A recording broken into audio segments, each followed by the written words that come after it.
नमस्कार, मैं हूं आपके साथ सोनिया। बुलेटिन की शुरुआत करेंगे। निहंग विवाद को लेकर विपक्ष के आरोपों पर बीजेपी ने पलटवार किया है। राज्यसभा सांसद नरेश बंसल ने कहा कि सरकार की कार्रवाई का चुनाव से कोई संबंध नहीं। उन्होंने कहा कि प्रशासन की जिम्मेदारी कानून व्यवस्था बनाए रखने के साथ सामाजिक सौहार्द कायम रखना भी है। बंसल ने स्पष्ट किया कि निहंगों की मांग अपने 4 साथियों की जमानत को लेकर है और जमानत प्रक्रिया पूरी होने के बाद वे वापस चले जाएंगे। उन्होंने 4 धाम और हेमकुंड साहिब यात्रा के दौरान सभी पक्षों से संयम बरतने और आपसी सौहार्द बनाए रखने की अपील की।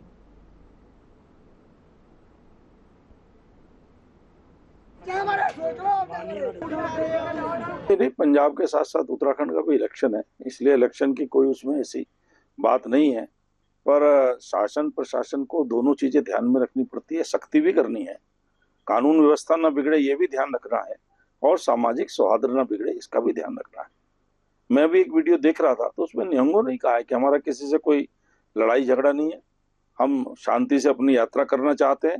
अभी अभी मैंने रास्ते में आते हुए वीडियो देखा है और केवल इतना है कि हमारे जो 4 निहंग जेल में हैं उनकी जमानत हो जाएगी तो हम उनको साथ लेके चले जाएंगे। तो यात्रा है, हेमकुंड साहिब है, हमारी पवित्र यात्रा है, 4 धाम की यात्रा चलती है, सभी को इसमें संयम बनाकर रखना।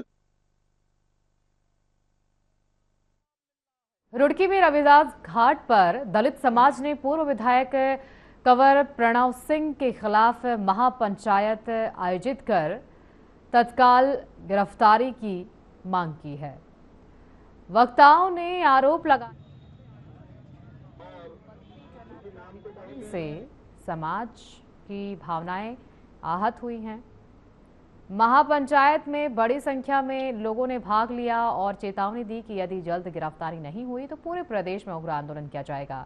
साथ ही हरिद्वार के एसएसपी से मुलाकात के लिए एक प्रतिनिधिमंडल भेजने का भी निर्णय लिया गया है। प्रदर्शनकारियों ने मामले में सख्त कार्रवाई की मांग को लेकर जोरदार नारेबाजी भी की है।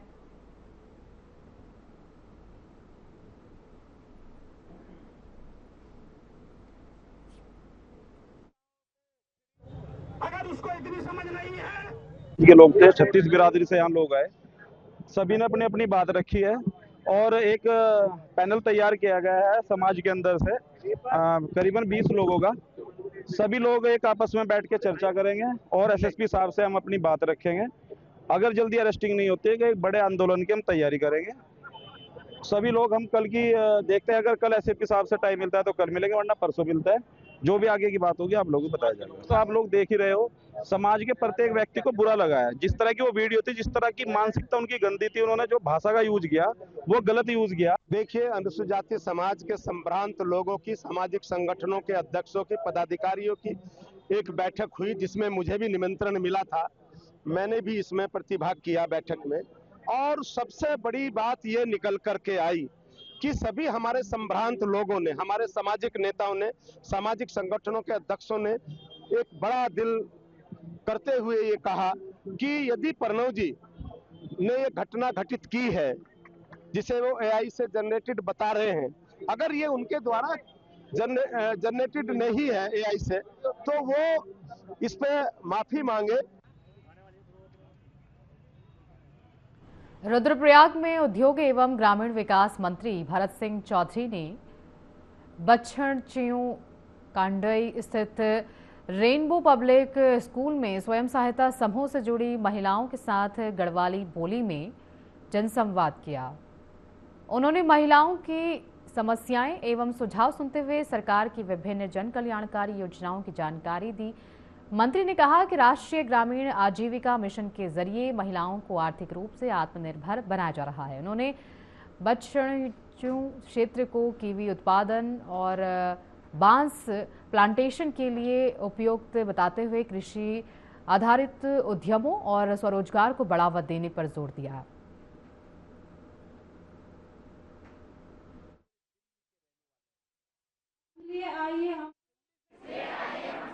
मिलकर अपने देखिए, आज ग्राम्य विकास विभाग और उसके जितने भी लाइन डिपार्टमेंट हैं उनके सौजन्य से एक शिविर का यहाँ पर आयोजन किया गया, जिसमें समूह की महिलाओं ने बड़ी तादाद में भाग लिया और सरकार के द्वारा संचालित विभिन्न योजनाओं की जानकारी उनको बहुत विस्तार से दी गई ताकि उनका लाभ उठा सकें। और उत्तराखंड सरकार की जो फ्लैगशिप स्कीम है लखपति दीदी योजना, हम आज नशामुक्त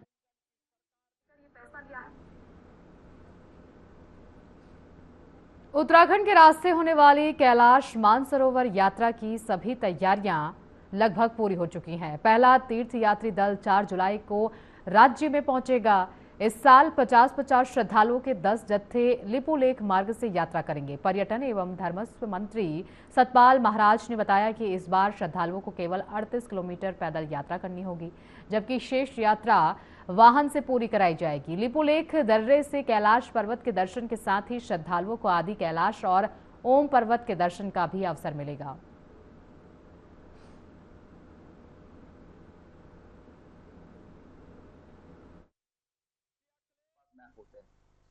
वही आपको बड़ी महत्वपूर्ण है। और यात्रा में लिपू लेक के ऊपर जहां पर दर्रा है वहां के चोटी के ऊपर आप खड़े होकर के एक ऐसा स्थान है जहां से आप कैलाश का दर्शन कर सकते हैं। बिना चाइनीज वीजा लिए, बिना पासपोर्ट के आप भारत की भूमि से ही कैलाश का दर्शन कर सकते हैं। और आदि कैलाश जहां पर माननीय प्रधानमंत्री जी गए हैं वो भी एक ऐसा है कि एक छोटा सा स्वरूप है कैलाश पर्वत का, तो लोग वहां भी दर्शन कर रहे हैं। फिर हमारा ओम पर्वत आ गया, नाभी डांग आ गया, उसके बाद यात्रा भी हमारी चले। कांग्रेस की प्रदेश व्यापी परिवर्तन संकल्प यात्रा को लेकर बीजेपी ने तीखा हमला बोला है। बीजेपी प्रदेश प्रवक्ता कमलेश रमन ने कहा कि कांग्रेस पहले भी कई यात्राएं निकाल चुकी हैं, लेकिन जनता ने उन्हें स्वीकार नहीं किया। उन्होंने आरोप लगाया कि कांग्रेस अंदरूनी कलह और नेतृत्व संकट से जूझ रही है, जिसके कारण उसकी कोई भी राजनीतिक यात्रा सफल नहीं होगी। रमन ने कहा कि बीजेपी सरकार जनता के बीच जाकर योजनाओं का लाभ पहुंचा रही है, जबकि कांग्रेस जनता से कट चुकी है और उसका जनाधार लगातार कमजोर हो रहा है।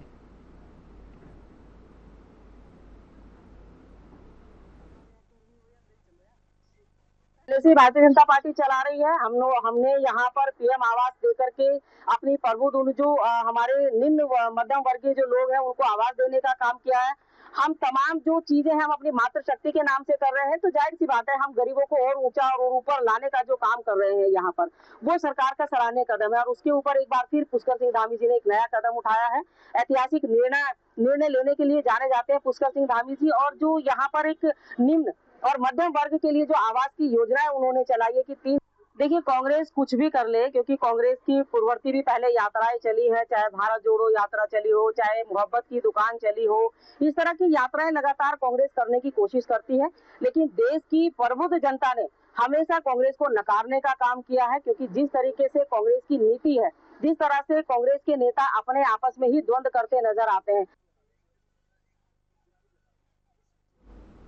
रुद्रपुर में केंद्र और उत्तराखंड सरकार की संयुक्त पहल के तहत आर्थिक रूप से कमजोर परिवार को आवास उपलब्ध कराने की योजना अंतिम चरण में पहुंच गई है।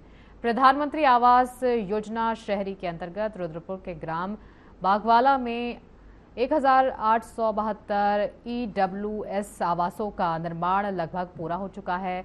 बीजेपी प्रदेश प्रवक्ता कमलेश रमन ने बताया कि मुख्यमंत्री पुष्कर सिंह धामी के नेतृत्व में गरीब और निम्न मध्यम वर्ग के परिवारों को करीब 3 लाख रुपए में आवास उपलब्ध कराए जाएंगे, जबकि शेष राशि आसान किस्तों में ली जाएगी। इससे किराएदारों को स्थायी घर मिलेगा।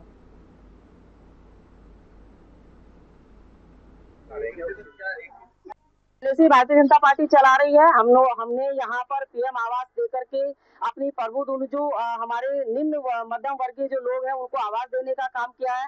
हम तमाम जो चीजें हम अपनी मातृ शक्ति के नाम से कर रहे हैं, तो जाहिर सी बात है हम गरीबों को और ऊंचा और ऊपर लाने का जो काम कर रहे हैं यहाँ पर। अब तुम पूछ रहे हो कर्णप्रयाग में निहंगों से जुड़े विवाद के बाद उत्तराखंड में कानून व्यवस्था का मुद्दा गर्मा गया है। कांग्रेस ने इस मामले को लेकर राज्य सरकार पर निशाना साधा है। कांग्रेस प्रवक्ता सुजाता पॉल ने आरोप लगाया कि सरकार कानून का समान रूप से पालन करने में विफल रही है। उन्होंने कहा कि खुलेआम तलवारों के साथ लोगों का घूमना चिंता का विषय है और इससे आम जनता में भय का माहौल बना रहता है। कांग्रेस ने पुलिस प्रशासन से निष्पक्ष और सख्त कार्रवाई की मांग की है और कहा है कि कानून सभी के लिए समान होना चाहिए।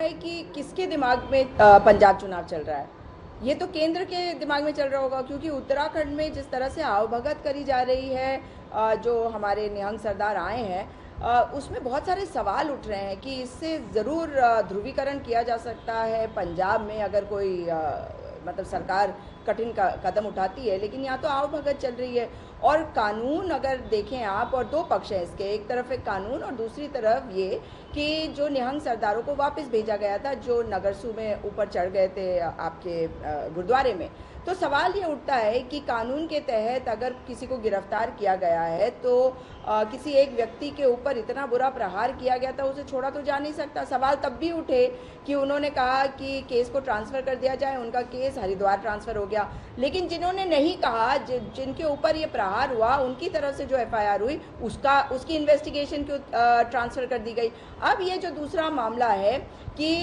जो लोग ऊपर चढ़े थे नगरसू में, वहाँ से उतार नवीन बस अड्डे को जल्द शुरू करने की मांग को लेकर कांग्रेस कार्यकर्ताओं ने बस अड्डा गेट पर मौन व्रत और धरना प्रदर्शन किया। PCC सदस्य राजेंद्र पाल सिंह के नेतृत्व में हुए प्रदर्शन में सरकार पर जनता की सुविधाओं की अनदेखी का आरोप लगाया गया। कांग्रेस नेताओं ने कहा कि करोड़ों रुपए की लागत से बना बस अड्डा 1 साल से तैयार है, लेकिन अभी तक शुरू नहीं किया गया, जिससे यात्रियों को परेशानी हो रही है। प्रदर्शनकारियों ने चेतावनी दी कि यदि जल्द संचालन शुरू नहीं हुआ तो आंदोलन और तेज किया जाएगा।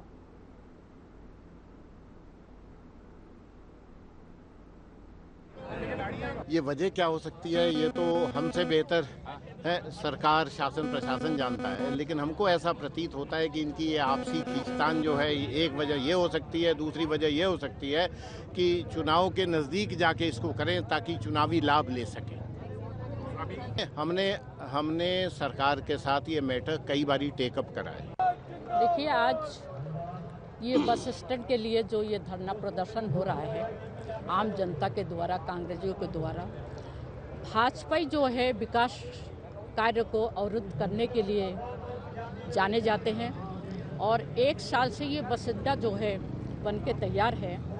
सारे मशीनरी और सारे यहाँ के जो भी पुर्जा है वो जंग लग रहा है और वो काम जो है जनता के लिए खोलना चाहिए था वो नहीं खोल पा रहे भाजपा। और यहाँ के जो विधायक है अरविंद पांडे जी, उनसे भी कई बार कहा गया है, हम लोग गए हैं कि इसको खोल दीजिए, आम जनता को सुविधा मिलेगी, लेकिन हमेशा से विधायक जी का एक ही कहना है कि हमारी सरकार नहीं सुन रही है। बहुत हल्ला गुल्ला भी करते हैं, अगर आवश्यकता पड़े तो हल्ला गुल्ला भी करेंगे।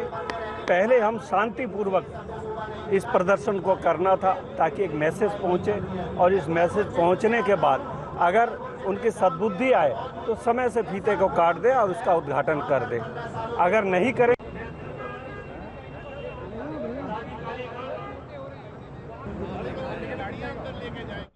शिवपुर गांव में हाल ही में हुए अग्निकांड से प्रभावित 2 परिवारों की सहायता के लिए भारतीय रेड क्रॉस सोसाइटी आगे आई है।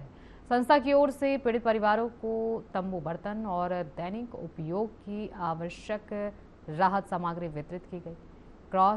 रेड क्रॉस सोसाइटी के पदाधिकारियों ने कहा कि आपदा की घड़ी में ज़रूरतमंदों की मदद करना उनकी प्राथमिकता है। उन्होंने भरोसा दिलाया कि भविष्य में भी ऐसे प्रभावित परिवारों को हर संभव सहायता दी जाएगी ताकि उन्हें सामान्य जीवन में लौटने में किसी प्रकार की कठिनाई न हो।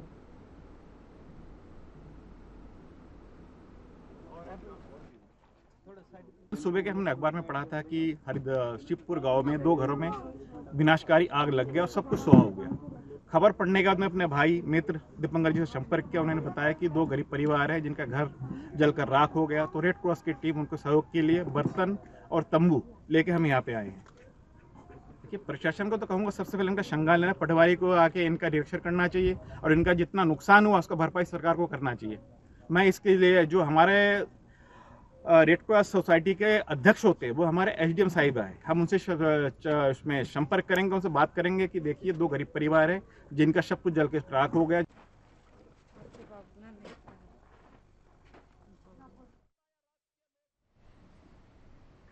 खबरों में आगे बढ़ेंगे, लेकिन उससे पहले लेंगे एक छोटा सा ब्रेक के बाद फिर लौटेंगे। बने रहिए हमारे साथ।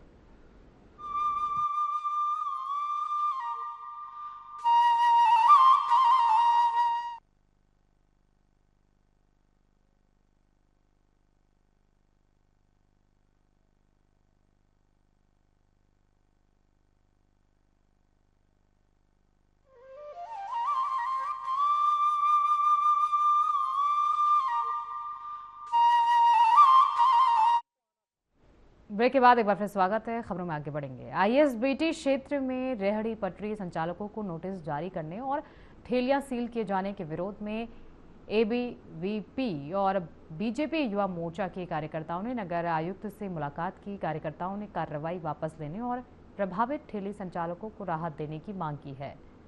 नगर आयुक्त विजयनाथ शुक्ला ने कहा कि अधिकांश लाइसेंस की वैधता समाप्त हो चुकी है, इसीलिए संचालकों को नियम अनुसार लाइसेंस नवीनीकरण कराने और वेंडिंग जोन में शिफ्ट होने की सलाह दी गई है। प्रशासन ने कार्रवाई को नियमों के तहत बताया है।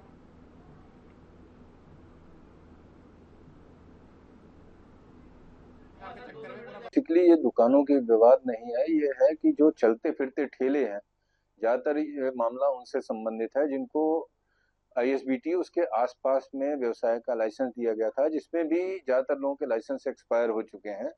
और चूंकि ये आईएसबीटी है, बसों के मूवमेंट में समस्या आती है, कई चीजें होती हैं, तो अवैध रूप से यहाँ किसी को रहने की इजाजत नहीं दी जा सकती।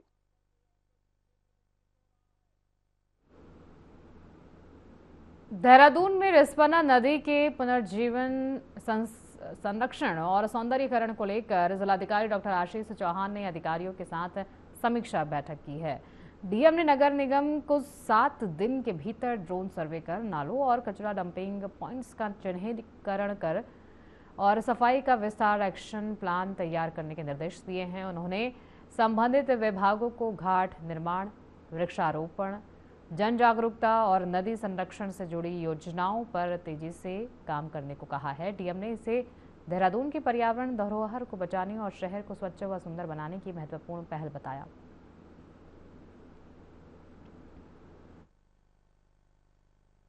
रिवर को लेके हम लोगों ने जो रिजुविनेशन का एक एफर्ट कुछ समय पहले स्टार्ट किया था, जिसमें मॉनसून से पहले नगर निगम और हमारे एफर्ट्स में कुछ जगह से क्लीनिंग की गई थी। इसी क्रम में आज हमारी एक फॉर्मल मीटिंग हुई और अगले 20 दिन के बाद भी हम एक और बैठक करने वाले हैं। इस संबंध में मल्टीपल एस्पेक्ट्स को कवर करने की कोशिश की जाएगी कि शॉर्ट टर्म में हम किन एस्पेक्ट्स को ले सकते हैं और इकोलॉजिकल बैलेंस और उससे रिलेटेड एस्पेक्ट। क्षेत्र में बढ़ते नशे के प्रचलन पर रोक लगाने और युवाओं को जागरूक करने के लिए नैनबाग पुलिस सक्रिय हो गई है। नशा मुक्त भारत पखवाड़ा के तहत जागधार क्षेत्र में विशेष जन जागरूकता कार्यक्रम आयोजित किया गया, जिसमें बड़ी संख्या में ग्रामीणों और युवाओं ने भाग लिया। चौकी प्रभारी राम नरेश शर्मा ने नशे के दुष्प्रभावों पर चिंता जताते हुए इसे समाज के लिए गंभीर खतरा बताया। उन्होंने युवाओं और अभिभावकों से सतर्क रहने की अपील की। साथ ही नशा तस्करी में शामिल लोगों पर सख्त कार्रवाई की चेतावनी भी दी। ग्रामीणों ने अभियान की सराहना की।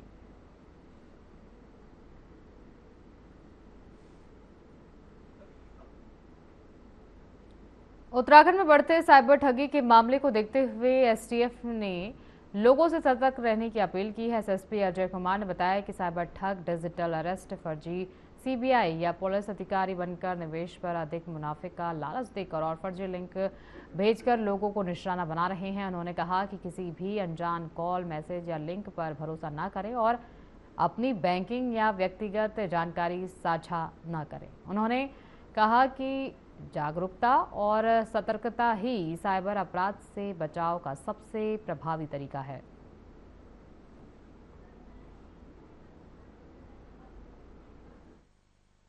देखिए, साइबर ठगी के बहुत सारे मोडस ऑपरेंडी हैं। जैसे कहीं इन्वेस्टमेंट फ्रॉड के नाम पर है, कहीं डिजिटल अरेस्ट के नाम पर है, कहीं यूपीआई पेमेंट के नाम पर है, कहीं क्यूआर कोड। तो अलग अलग तरह के यहाँ पर सिस्टम साइबर ठगी द्वारा यूज़ किए जाते हैं। लेकिन इसमें अगर पब्लिक अवेयर है और इस तरह के किसी झांसे में खासकर देखा गया है कि 15 से 20% रिटर्न में अपने पैसे लगा देना, उसके बारे में वेरीफाई नहीं करना कि इसका कहीं ऑफिस है कि नहीं है, इतनी रिटर्न कैसे कोई देगा। साथ ही साथ डिजिटल अरेस्ट के मामले भी देखे गए, जहाँ पर लोग को अगर ऐसी कोई कॉल आती है कि सीबीआई अधिकारी हैं या अन्य जज बन के कॉल करते हैं। मंगलौर पुलिस ने विभिन्न मुकदमों में जब्त किए गए अवैध तमंचों, चाकुओं और अन्य हथियारों का न्यायालय के आदेश के बाद निस्तारण कर दिया है। पुलिस महानिदेशक के निर्देशों के तहत मालखाने के रिकॉर्ड को अपडेट करने और सुरक्षा के मद्देनजर ये कार्रवाई की गई है। जॉइंट मजिस्ट्रेट रुड़की दीपम रामचंद्र सेठ और एसपी देहात शेखर चंद सोयाल की मौजूदगी में गठित समिति की निगरानी में अवैध तमंचों और हथियारों को रोड रोलर से कुचलकर पूरी तरह नष्ट किया गया ताकि उनका दोबारा किसी भी तरह से दुरुपयोग न हो सके। बहुत पुराने केस कहाँ क्लोज हुआ है उनको एक magistrate plus police SP CO और सभी थानादार सभी थे, उनके वीडियोग्राफी करते हुए उसको नष्ट किया गया और आगे का कार्रवाई। इसका एक रूटीन वर्क है। ऐसे मामले जिसमें कोर्ट से फाइनल निर्णय आ चुका होता है, अपील में नहीं होता है, ऐसे मालों को हम डिस्ट्रॉय करते हैं। तो इसमें हमारे जॉइंट साहब और मेरे नेतृत्व में एक टीम बनी थी। उस टीम में हमारे 63 माल ऐसे थे जो अवैध वेपन के थे, जिसको हम आर्म्स एक्ट कहते हैं। तो उन मालों का डिस्पोजल किया गया। करीब 5 वर्ष से राजधानी में बढ़ते सड़क हादसों को देखते हुए परिवहन विभाग ने परिवर्तन अभियान तेज कर दिया है। आरटीओ परिवर्तन अनीता चमोला ने बताया कि विभाग की टीमें लगातार चेकिंग अभियान चला रही हैं और यातायात नियमों का उल्लंघन करने वालों पर सख्त कार्रवाई की जा रही है। उन्होंने कहा कि दस्तावेज पूरे न होने पर ई चालान और वाहन सीज की कार्रवाई भी की जा रही है। साथ ही लोगों से यातायात नियमों का पालन करने और सड़क सुरक्षा को लेकर जागरूक रहने की अपील की गई है ताकि हादसों पर प्रभावी रोक लगाई जा सके। हमारे जो सारे प्रवर्तन दल हैं, चाहे उसमें इंटरसेप्टर हो, टास्क फोर्स है, रेगुलर एनफोर्समेंट है या बाइक स्क्वाड है, वो चेकिंग तो करते ही रहते हैं। और विगत कुछ वर्षों में और इस वर्ष भी चालान में काफ़ी अच्छी वृद्धि हुई है। लेकिन चूंकि ट्रैफिक का फ्लो बहुत ज़्यादा है तो उन पर शायद हम नियंत्रण नहीं कर पा रहे हैं। तो इसके लिए हमने इलेक्ट्रॉनिक मॉनिटरिंग भी बढ़ाई है। अभी वर्तमान में केवल 3 जगह पे ANPR कैमरा था, तो उसको करके फिर 11 जगह पे किया जा रहा है। साथ ही हम टीम्स को मेन स्पॉट्स पर भी लगाएंगे और एनफोर्समेंट को टाइम बेस्ड। आगामी श्रावण मास के कांवड़ मेले को सुरक्षित और व्यवस्थित रूप से संपन्न कराने के लिए प्रशासन ने तैयारियां तेज कर दी हैं। इसी क्रम में गढ़वाल कमिश्नर आनंद स्वरूप ने लक्ष्मण झूला से नीलकंठ महादेव मंदिर तक व्यवस्थाओं का निरीक्षण किया। उन्होंने ट्रैफिक, पार्किंग, पेयजल, बिजली, स्वच्छता, चिकित्सा और सुरक्षा व्यवस्था का भी जायजा लिया है।